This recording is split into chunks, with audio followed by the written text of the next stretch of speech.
জামাতে ইসলামের ভোট আমি চাই।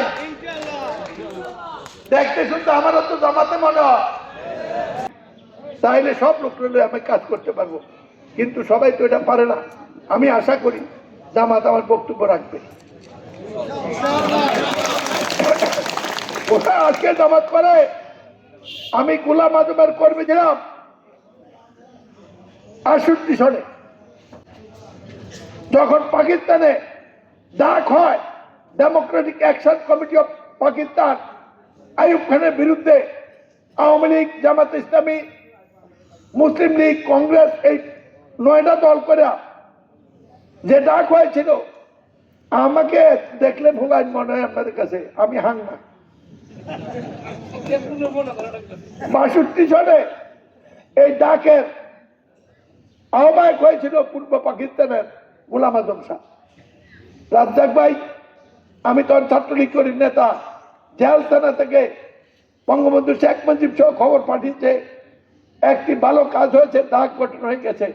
আমাদের এখন কাজ হলো ডাকের পক্ষে কাজ করা। আওয়ামী লীগের নেতা সব দিলে, আমি বিশ্ববিদ্যালয় 3rd ইয়ারের ছাত্র, আমার কাছে বিশ্ববিদ্যালয় ছাত্রলীগের সেক্রেটারি বার্তা আসলো, তোমাকে 100 কর্মী নিয়ে গোলাম আজমের মিটিংয়ে যোগদান করতে হবে। আমি যে বক্তৃতা শুনলাম, আমাকে যখন ছাত্র নেতাদের বক্তব্য দিতেও আমার বক্তব্য শুনে গোলাম আজম সাহেব আমাকে ডেকে নিয়ে বলে, তুমি কোথায় পড়ো? আমি বলছি, স্যার আমি কেমিস্ট্রিতে পড়ি। কোন ইয়ার? আমি তাহলে এবার অনার্স পরীক্ষা দেবো। তোমার পরীক্ষা না সামনে? উনি তো অধ্যাপক ছিল। জি স্যার। আসছো? আমার জেলখানা থেকে নির্দেশ আসছে, এই জন্য আসছি। কে নির্দেশ দিয়েছে? আমি বললেন যে আপনাদের সহকর্মী শেখ মুজিব এবং আমার নেতা আব্দুর রাজ্জাক, ছাত্রলীগের সেক্রেটারি। উনি মিটিং শেষ হলো, মিটিং এর পরে ওখানে সুকান্তলাভ 2রা আগস্ট হরতাল দিছিল। হরতাল 2রা আগস্ট হরতাল, গাড়ি ঘোড়া চলবে না, দোকানপাট খুলবে না।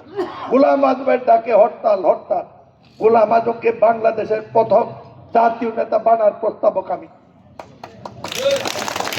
সেই জন্য 90 নির্বাচনে আমার বিরুদ্ধে গোলাম আজম সাহেব নির্দেশে এখানে জামাত প্রার্থী দেন। মনে আসেনি আপনাদের? মোস্তফা কামাল নামে একজন প্রার্থী হয়েছিল গলিয়ারা বাড়ি, ভালো লোক। এবার আব্দুল্লাহ তারে কইছি, আমারে খাতির করলে আপনিও খাতির পাবেন, ঠিক নিও? ওই হুজুর জামাতের কাছে দাওয়াতটা পৌঁছে দিয়ে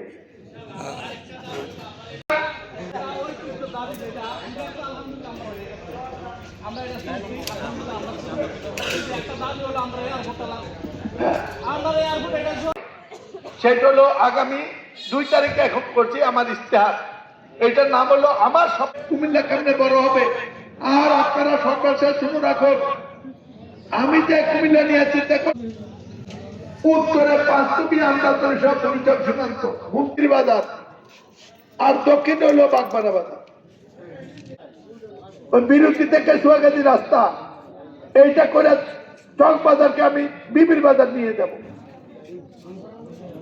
এখানে 4টা রাস্তা করে পরিবহন চালার ব্যবস্থা করে দিলে যোগাযোগ হয়ে গেলে বিবির বাজার এলাকার মানুষ যারা একসময় সীমান্ত থেকে, বা গলিয়ারা সীমান্তের মানুষ যারা একসময় সীমান্ত থেকে বাঁশ, শন, কাঠ, মশলা এগুলো আইনা বৈধ অবৈধভাবে জীবন নির্বাহ করত, এটি বন্ধ আজকে কাটাতারের কারণে।